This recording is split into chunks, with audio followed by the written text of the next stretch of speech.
Saludos y bienvenido a la clase de las Cortes en el contexto de los Estados Unidos. En esta clase vamos a discutir los diferentes aspectos de las Cortes, específicamente relacionadas al Tribunal Federal. Así es que empecemos entonces. Es importante que se lean el capítulo sobre las Cortes porque esto que está aquí es un resumen de ese capítulo. Hay mucho más material en el libro. Y además, más adelante en mi presentación vamos a ver que le asigno una lectura corta sobre una doctrina que se llama originalismo y es importante que se la lean también. Pues vamos a empezar entonces. Como ya les dije, aquí nos vamos a enfocar en el sistema de cortes federales, pero la inmensa mayoría, y la inmensa mayoría es la inmensa mayoría de los casos que se dan en los tribunales en los Estados Unidos, se dan en los tribunales municipales y estatales, no se dan en los tribunales federales. Vamos a ver, piensen, ustedes saben la respuesta, aun si no han leído el capítulo, que supone que se lo hayan leído. ¿Por qué ustedes creen que la gran mayoría de los casos se dan en los estados y no a nivel federal? Piensen a ver.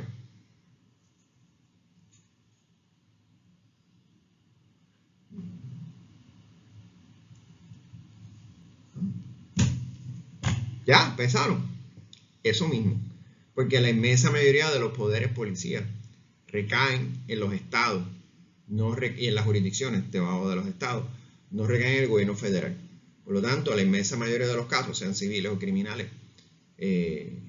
recaen en los estados y en las municipalidades, no en el gobierno federal. Ahora bien, eso no quiere decir que los casos del gobierno federal no sean importantes, porque son extremadamente importantes, porque contrario a las cortes estatales, que la decisión afecta a las personas que viven en ese estado, las decisiones federales de las cortes federales pueden afectar a un sector bien amplio de los Estados Unidos o a todos los estadounidenses. Así que vamos a enfocarnos en eso, teniendo en mente que dentro de todo es una pequeña cantidad de los casos que se dan en todas las cortes en los Estados Unidos. En primer lugar, antes de que empiece un caso, el Tribunal Federal tiene que tener jurisdicción sobre el asunto. Y los tribunales federales en muchas ocasiones deciden no aceptar casos porque no tienen jurisdicción. ¿Okay? Así que, ¿cuáles creen ustedes que son las razones por las cuales el Tribunal Federal puede tener jurisdicción en un caso? Simba, ¿cuáles? ¿Cuáles son algunas? Nah, él no sabe, pero ustedes sí. Entonces, ¿cuáles son las razones por las cuales el Tribunal Federal puede tener jurisdicción? El primer grupo, y hay que tener en mente que, recordemos que esto es un gobierno federal, ¿verdad? Son las siguientes. El gobierno federal tiene que estar envuelto. Obviamente, si el gobierno federal está envuelto, los tribunales tienen jurisdicción. O si hay un asunto, una disputa entre dos estados o más. Porque la lógica es que, de hecho, fue una razón por la que se estableció un tribunal federal, ya discutimos cuando hablamos de federalismo, es que en ese sentido el tribunal federal pues sería un árbitro imparcial entre esos dos estados. O entre un ciudadano de un estado y un ciudadano de otro estado. O un ciudadano de un estado y un gobierno o un negocio de otro estado. ¿Okay? O algo relacionado a un ciudadano del extranjero o que tenga que ver con un tratado de otro país. Así que, por ejemplo, déjeme dar un ejemplo que tuvo una amiga mía hace muchísimos años atrás. ¿Verdad? Ella, el bebé de ella nació con un defecto de nacimiento y demandó al médico y al hospital. Y los abogados le dijeron que en Puerto Rico había unos caps, unos límites bien bajitos en cuanto a lo que ella podía recibir en esa demanda. Así que le dijo, vete y múdate a Estados Unidos. Y entonces allí puedes demandar al hospital y en los caps, en los límites en la jurisdicción federal son mucho más altos. Así que ella se mudó a Estados Unidos, demandó al hospital. Al fin y al cabo no sé en qué quedó el caso, pero eso sucede. Así que si hay un ciudadano contra otro ciudadano de un estado, se ve a nivel federal. También se envuelve en un asunto constitucional, como por ejemplo alguna violación de la Carta de Derechos, ¿verdad? Algún derecho fundamental que está en la Carta de Derechos, o por un asunto de habeas corpus, y recordemos que el habeas corpus es cuando tú pides ir delante de un juez en emergencia para que se te diga porque se te detiene. O sea, cuando hay asuntos constitucionales, aun si es un caso estatal, pero yo digo que me violaron mi debido proceso de ley, por ejemplo, o me violaron mi derecho de libre expresión en la primera enmienda, pues yo puedo acudir al Tribunal Federal. O si está relacionado, obviamente, con alguna ley, reglamentación o la Constitución Federal. Así que ya saben, Sabe más que mi perro. Déjeme hacerle un cuento. En el 2004, en Puerto Rico, hubo una elección donde compitieron para gobernador Aníbal Acevedo Vilá, del Partido Popular, y Pedro Rosselló, del PNP, y un candidato, ahora no me acuerdo cuál fue, del Partido Nuevo Progresista, Rubén Berríos Martínez. En esas elecciones, los populares capitalizaron en la impopularidad dentro de cierto sector de el exgobernador Pedro Rosselló y le pidieron a los pipiolos que cruzaran y votaran por el candidato popular para que Pedro Rosselló no ganara. Y hubo una cantidad de pipiolos que, como aparece en el dibujito que aparece aquí al lado, hicieron una cruz bajo su insignia del PIB y entonces votaron mixto por los dos candidatos en la papeleta blanca del Partido Popular, el candidato a gobernador y el candidato a comisionado residente. Los PNP argumentaron que ese voto era inválido porque tú no podías votar bajo una insignia y entonces todos los candidatos zumbárselos al partido, a otro partido, que eso era un disparate. Eso se llamó el caso de los pibazos. Ese caso se llevó en los tribunales de Puerto Rico y llegó hasta el Tribunal Supremo de Puerto Rico y todos los tribunales en Puerto Rico fallaron a favor del candidato del Partido Popular. Y eso era importante porque si tú dejabas los pibazos, Aníbal Acevedo Vilá ganaba las elecciones. Pero si tú eliminabas los pibazos, Pedro Rosselló ganaba las elecciones porque esas elecciones se decidieron literalmente por un pelo. ¿Qué hicieron los PNP en vista de que perdieron todos los casos? Fueron al Tribunal Federal. Empezaron, como vamos a ver más adelante, por el Tribunal de Primera Instancia.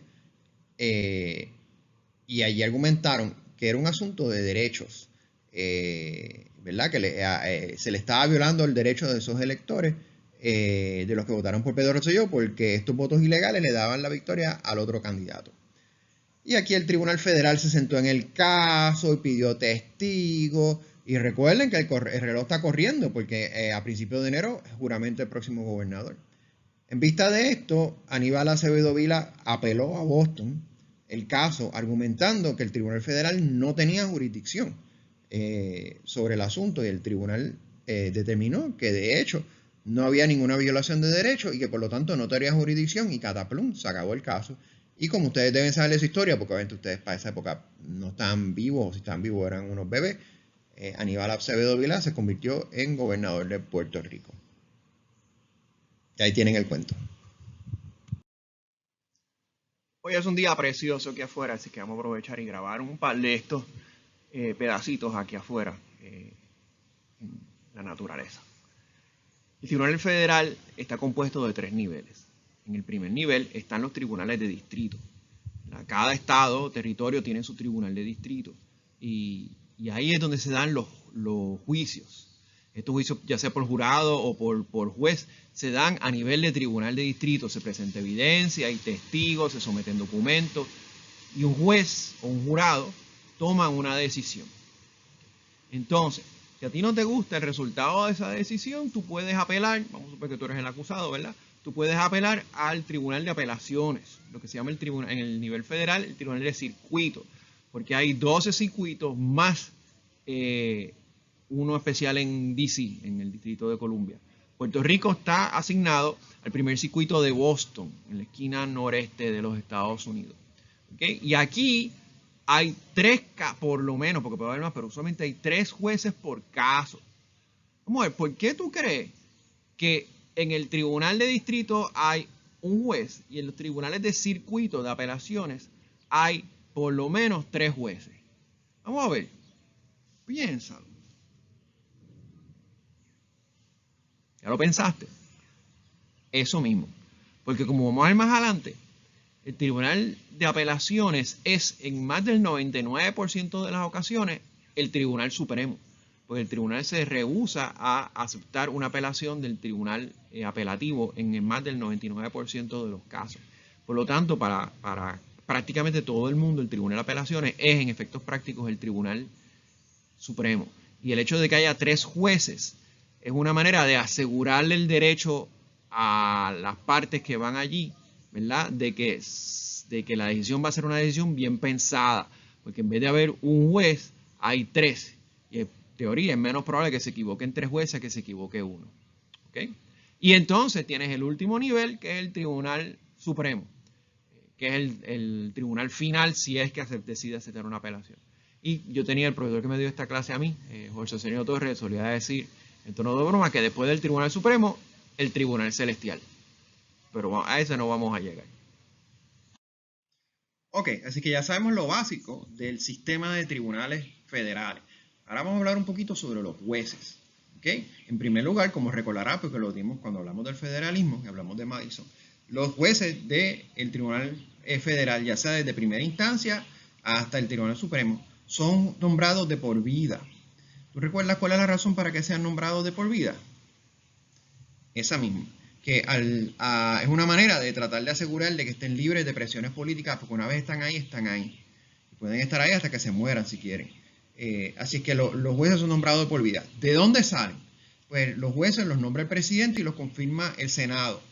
¿Okay? Obviamente, los presidentes tratan de escoger jueces que sean afines a su visión ideológica. Así que cuando Trump escogió a Amy Coney Barrett, cuando Trump escogió a Brett Kavanaugh, los escogió porque no solamente porque eran personas inteligentes, sino porque eran jueces conservadores, que tenían una visión del gobierno federal y de la judicatura que era afín a él. Cuando Biden escogió, cuando Obama escogió a Sonia Sotomayor, le escogió porque era una jueza que tenía una visión más liberal como él, aparte que también porque era puertorriqueña para tratar de fortalecer ese voto de los puertorriqueños. Pero una vez el presidente los escoge, el Senado los confirma y parecería fácil, pero a veces el Senado los cuelga. ¿Okay? Y debemos aclarar que no hay filibuster para la confirmación de jueces federales. Desde el 2013 se eliminó el filibuster para los jueces a nivel de apelaciones para abajo. De hecho, lo hicieron los demócratas quejándose de que los republicanos le tenían estancado todos los nombramientos. Y en el 2017 los republicanos despacharon el filibuster para los jueces del Tribunal Supremo. Le devolvieron la moneda a los demócratas. Así que ahora no hay filibuster para ninguna de las posiciones de la judicatura. Okay, vamos a proseguir. Vamos a concentrarnos ahora en el Tribunal Supremo, ¿verdad? ¿Por qué son importantes? Vamos a empezar por el principio. ¿Por qué son tan importantes las decisiones del Tribunal Supremo? Hay dos razones. En primer lugar, porque sientan precedentes. Y como ustedes van a aprender, probablemente mejor que yo cuando vayan a escuela de Derecho, el sistema estadounidense, que es llamado el sistema de derecho común, common law, se basa mucho en el precedente. Quiere decir que las decisiones anteriores de los jueces, pero sobre todo las de los jueces del Tribunal Supremo, es como si fueran casi como una ley, como que amarran y obligan en cierto sentido a los otros jueces. Y si no hay nada malo con que un juez de primera instancia vaya en contra de un precedente que sientan los jueces del Tribunal Supremo, pero cuando vayan a apelación lo van a revocar en menos de 2 segundos. Así que sientan un precedente que aplica a todos los Estados Unidos, que es la segunda cosa importante. Las decisiones de los tribunales, sobre todo el Tribunal Supremo, afectan a todos los americanos. Porque una decisión de un área de apelaciones puede afectar a los estados que cubren esa área. Pero las decisiones del Tribunal Supremo aplican a todos los americanos. Y todas las personas que no son americanas que están viviendo en los Estados Unidos sujetas a su jurisdicción.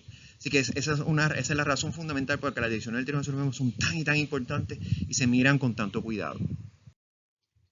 Bueno, me vine aquí a la sombrita que está bien rica, porque allá arriba, donde yo estoy, allá arriba donde estaba en el techo, que la vista es muy bonita, hace un sol y se me quema la calva. Aparte que no podía ver nada de la pantalla con la resolana. Así que vamos aquí, antes de volver a entrar.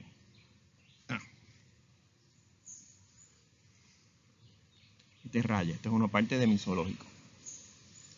¿Okay? La inmensa mayoría de los casos que llegan al Tribunal Supremo en apelación, todo el mundo tiene derecho a apelar al Tribunal Supremo. Pero el Tribunal Supremo se reserva el derecho de revisar una apelación. Y en más del 99% de los casos, el Tribunal Supremo decide no revisar una apelación.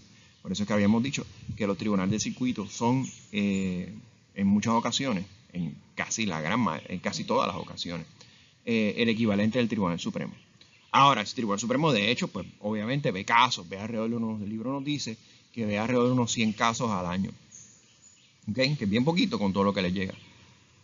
¿Qué factores aumentan la probabilidad de que el Tribunal Supremo vea un caso? Bueno, pues estos factores que lo voy a leer no garantizan que vea un caso, pero ciertamente aumentan la probabilidad. uno de los factores que más inciden que el Tribunal Supremo decida ver un caso es que hay decisiones de los circuitos que son contradictorias entre sí. Y le voy a dar un ejemplo relativamente reciente, y es la decisiones con relación a si un hombre se puede casar con un hombre o una mujer se puede casar con una mujer. Cuando empezaron esos casos, pues circuitos de apelaciones más liberales decidieron que sí, que personas del mismo sexo se podían casar y por lo tanto las parejas dentro de los estados que conformaban ese circuito sí se podían casar. Circuitos con jueces más conservadores, como por ejemplo en el sur de los Estados Unidos, decidieron que no, que eso era un asunto de los estados y si estaba prohibido en el estado, pues no había ningún derecho que garantizara que parejas del mismo sexo se pudieran casar. Y entonces en los estados que cubrían esos circuitos, si no había una ley que lo permitiera, ellos pues no la habían, son estados conservadores, pues entonces esas parejas no se podían casar. Así que tú tenías en algo tan fundamental como el matrimonio, un bonche de estados donde 2 hombres o 2 mujeres se podían casar y otro bonche de estados donde 2 hombres o 2 mujeres no se podían casar. Todo dentro de un mismo país. Y otra vez, esto no estamos hablando de algo trivial, estamos hablando del matrimonio, que es una institución social extremadamente importante. Así que cuando tú tienes distritos que chocan entre sí, entonces el Tribunal Supremo mete la cuchara para establecer un precedente que aplica a todo el mundo. ¿Se acuerdan que allá arriba, con relación a donde yo vivo, allá arriba, les mencioné que el Tribunal Supremo entra para establecer precedente, para nivelar la cosa que aplica a todo el mundo.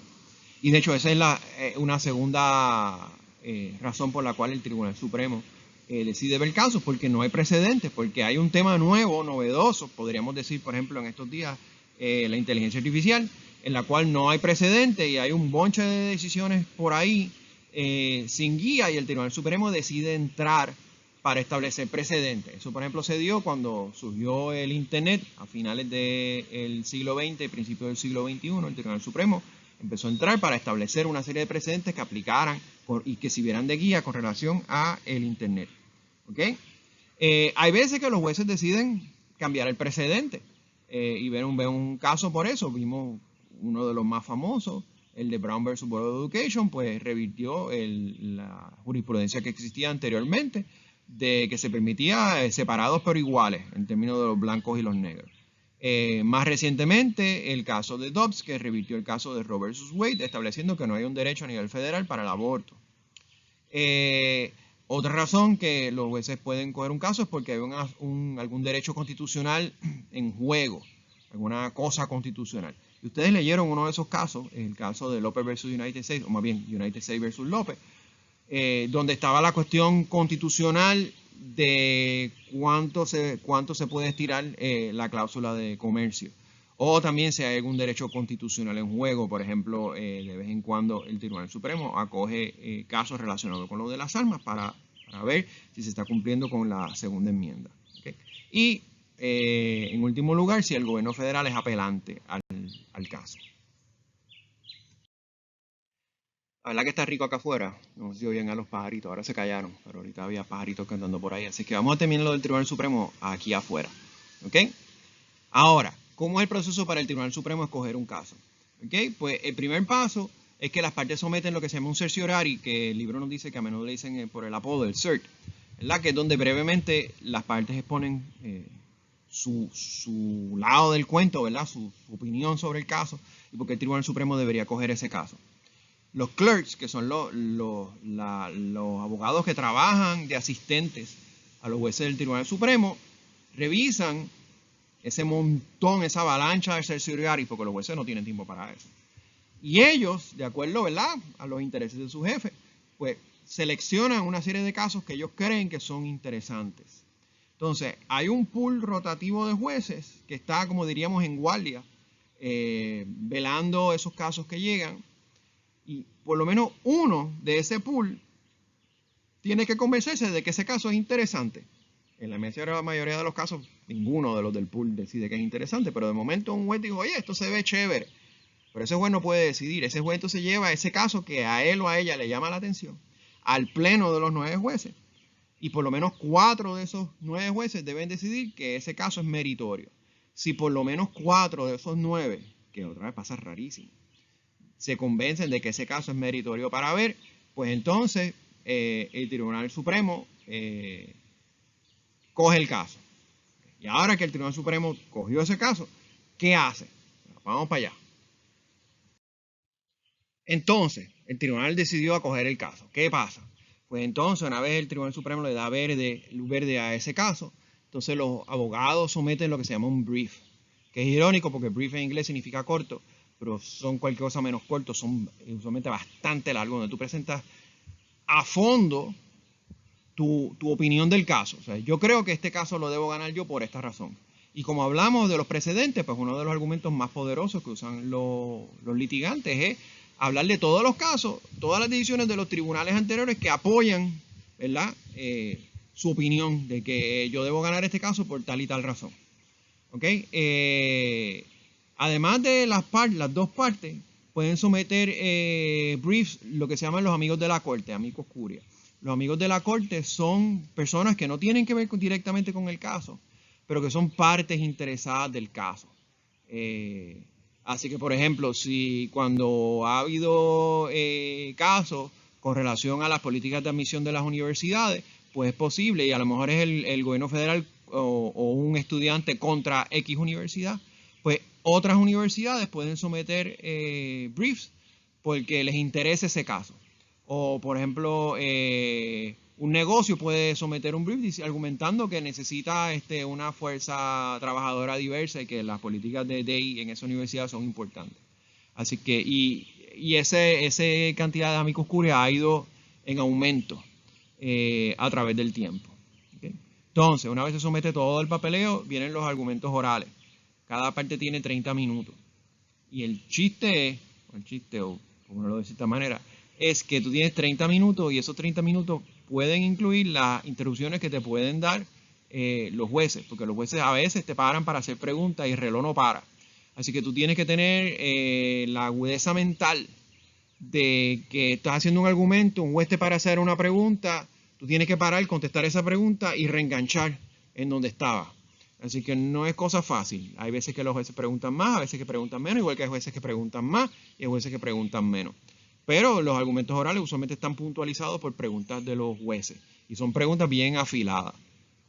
Una vez terminan los argumentos orales, los jueces se reúnen en lo que se llama la conferencia, se reúnen en un cuarto, solamente ellos, allí no hay ni siquiera una secretaria tomando nota. Son los 9 jueces solitos y discuten el caso y tratan de convencerse unos a otros. Y en la discusión empieza del juez de más seniority bajando hasta el de menos seniority y después pues se ponen a discutir hasta que llegan a una decisión y ya ven que esa es la decisión mayoritaria y nadie puede convencer a nadie más. Una vez se termina esa discusión y se llega al consenso, ¿verdad?, de la decisión que gana, se emite la decisión, que es el paso final. ¿Quién escribe la decisión mayoritaria? Pues el juez presidente del Tribunal Supremo, si está del lado que ganó, decide quién la escribe. A lo mejor decide que la escribe él, a lo mejor decide que se la pasa a otro juez. Otros jueces pueden, de esa decisión mayoritaria, pueden escribir una decisión que se llama concurrente, que es que yo estoy de acuerdo con esa decisión, pero no por la vía de la mayoría. Yo llego a esa decisión por otro lado. Esas son las decisiones concurrentes. Y, obviamente, tenemos las decisiones disidentes, que es los jueces que están en la minoría, que escriben. Y usualmente, últimamente, esas decisiones son bien, ¿cómo llamaríamos? Bien apasionadas. Y esas decisiones son importantes porque le dejan ver a los abogados para el futuro cuáles son algunos de los posibles argumentos si un caso similar regresa otra vez al Tribunal Supremo. ¿Okay? Así es que, por ejemplo, la jueza Kagan, la jueza Sotomayor, pues en estos días escribe muchas decisiones disidentes porque están en minoría. Sigamos. Ahora estamos adentro, otra vez. Para cerrar esta parte de los jueces, este capítulo de los jueces, vamos a hablar un poco de cómo los jueces interpretan la Constitución, cuál es la guía que los guía a la hora de tomar las decisiones. Y si bien puede haber muchos factores que inciden en cómo los jueces deciden, fundamentalmente, pues miran los hechos del caso. Le creen a uno, no le creen a otro. Miran la Constitución, miran las leyes, miran los precedentes. Hay dos filosofías judiciales dominantes que ayudan a entender o guían a los jueces en una dirección u otra, y usualmente tú eres una cosa o la otra, aunque a veces los jueces pasan de una a otra con el tiempo. Y son el activismo judicial o judicial activism y la restricción judicial o judicial restraint. Y hago una nota al calce que la traducción de restricción judicial de judicial restraint la hice yo, porque la verdad que yo no sé cómo se dice en español, así que asumo que es así. Vamos a ver qué significa cada una. La doctrina del activismo judicial, y esto no es una ley ni nada así, es simplemente como los jueces ven la cosa, ¿verdad? Una manera de interpretar la Constitución y las leyes que va más allá de la Constitución y las leyes, más allá de lo que está escrito en blanco y negro, y que se puede usar para ampliar y proteger unos derechos, unas prerrogativas que a menudo no están explícitas en la Constitución y para las cuales no hay necesariamente una base en blanco y negro en la Constitución o no hay leyes sobre ello. Le voy a dar dos ejemplos rapiditos. Uno es el caso de Roe vs. Wade, que es el caso que estableció el derecho al aborto a principios de los años 70. La Constitución no dice nada sobre el aborto. Sin embargo, como recordarán de cuando hablamos de las libertades civiles, hay una interpretación que crea lo que se llama the right to be left alone, que cuando tú coges la amplitud de los derechos que te da la Carta de Derechos, pues se deriva de eso que hay una esfera alrededor tuya en la cual el gobierno no puede entrar, que esa es tu vida y que te dejen quieto. Entonces la edición de Roe vs. Wade se basa en eso, de que el derecho de una mujer a tener un aborto cae dentro de esa esfera de right to be left alone.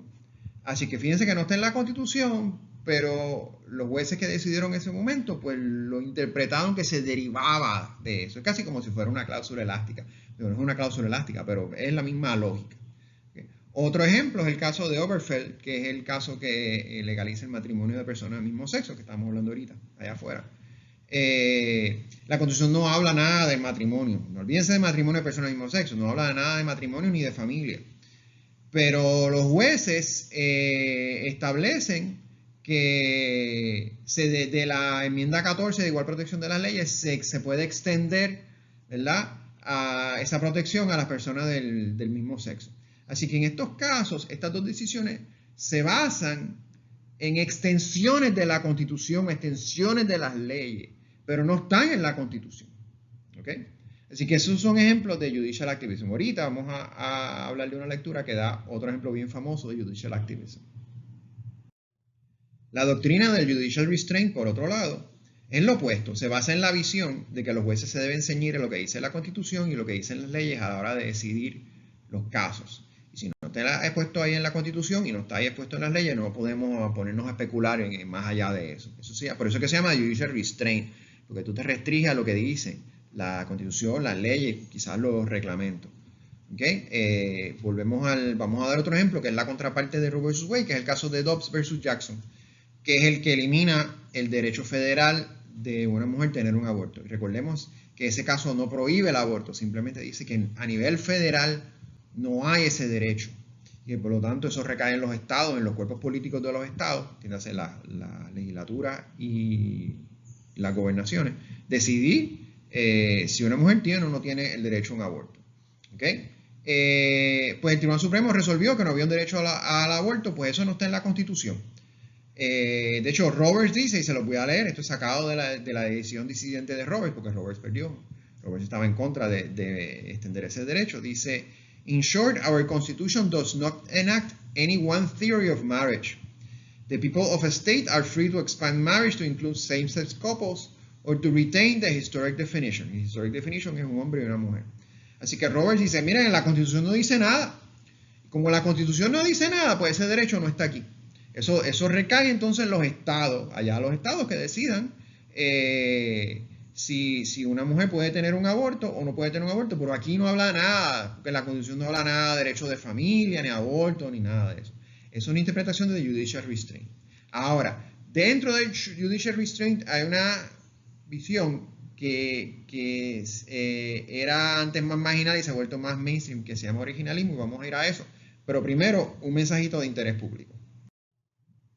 Ya que ustedes se quejan tanto de que yo los mando a leer muchas cosas y ustedes, siendo la generación de los videos y las cosas de esas, no les doy suficiente video, aquí está el enlace, lo ven ahí en azul, de un video corto de Judicial Activism and Judicial Restraint de Khan Academy, del caso de Baker versus Carr, donde explica muy bien y muy clarito lo que es Judicial Activism y lo que es Judicial Restraint.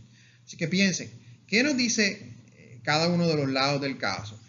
¿Cómo se decidió el caso? ¿Cuáles son los argumentos a favor de Judicial Restraint y Judicial Activism? Están ahí. Vean el video. Vean el video porque casi siempre viene en el examen. La doctrina del originalismo, en cierto sentido, es una variación del Judicial Restraint. Y es una visión de que la Constitución se debe interpretar, o las leyes se deben interpretar estrictamente en lo que dicen en blanco y negro. Y en la intención de lo que la escribieron. Aunque el nivel que se le presta a la intención varía según quien lo vea. Vamos a ver que una jueza del Tribunal Supremo dice que eso no es tan importante. Pero aquí hay un link a un artículo de Posner, Why Originalism is So Popular, que describe qué es de manera bien sencilla, describe qué es el originalismo. Es un artículo de una revista, pero no académica, una revista popular, de New Republic. Léanlo, porque deben parar y leerlo antes de seguir para que puedan entender bien lo que sigue, porque se basa en parte en lo que dice ese artículo. Léanlo y regresen. Es corto, léanlo. En el artículo, Posner escribe, Originalists believe that the Constitution, the set of rules that structure and limit government, has the meaning that was ascribed in the original document by those who drafted and ratified it, as modified by the various amendments as understood by those who drafted and ratified them. Así que ¿qué es lo que dice en blanco y negro la Constitución? ¿Y cuál era esa intención de esas personas que escribieron eso? Ahora vamos a ver un extracto de una entrevista bien interesante que le hicieron a la jueza Connie Barrett, que es una jueza conservadora que nombró Trump en sustitución de Ruth Bader Ginsburg, que habla de cómo ella, que es originalista, trabaja el originalismo. Así que vamos a ver eso. Agárrense que no se caigan. En la entrevista, y más adelante le estoy incluyendo el enlace a la entrevista, lo puse como un GIF de New York Times para que lo puedan ver aún si no están suscritos. No lo tienen que oír o leer obligadamente para la clase, pero es una entrevista bien interesante. La primera parte, los primeros 10 minutos sobre la vida de Connie Barrett, que si no les interesa lo pueden saltar. Después de una discusión bien interesante de lo que es el originalismo y las variaciones de eso. Pero Dudat nos dice, Ross Dudat, que es un columnista del New York Times, nos dice que el originalismo se ha ido expandiendo y que antes era una cosa de locos en los rincones oscuros de la academia y ahora cada vez más gente la acepta, incluyendo los jueces liberales, según él. Y le pregunta a Connie Barrett cómo funciona eso y ella contesta, So we're trying to interpret the meaning of the words like freedom of speech, establishment of religion, or reasonable search and seizures. We're looking at the words and what they're saying. Well, y esto es importante, what would someone in 1791, which isn't when the Bill of Rights was ratified, have understood those words, those phrases, those expressions to mean? No es hoy, es como una persona lo hubiera entendido. Ahí viene la parte de la interpretación. Como una persona en el 1791 hubiera entendido lo que es freedom of speech, unreasonable search and seizure, etc. Porque la idea es que si tú quieres una interpretación nueva de la Constitución, tienes que enmendarla, ¿verdad? Mientras se mantiene la versión original. ¿Okay? Así es que nos dice eso, ¿verdad?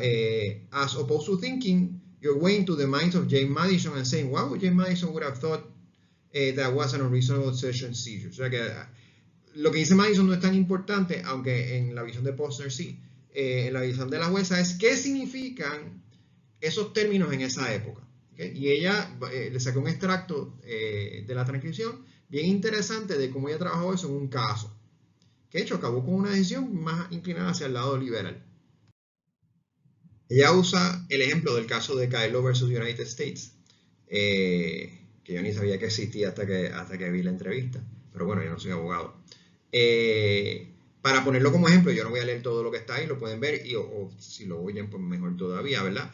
Pero es un caso sobre si que la policía haya usado un detector infrarrojo para ver dentro de los edificios si hay más calor de lo normal, asumiendo que ese calor es de las lámparas que se usan para iluminar y ambientar a las matas de marihuana. Si eso es un unreasonable search, entonces todo gira alrededor de qué es un search. ¿Qué significa o qué significaba en el momento de que se hicieron la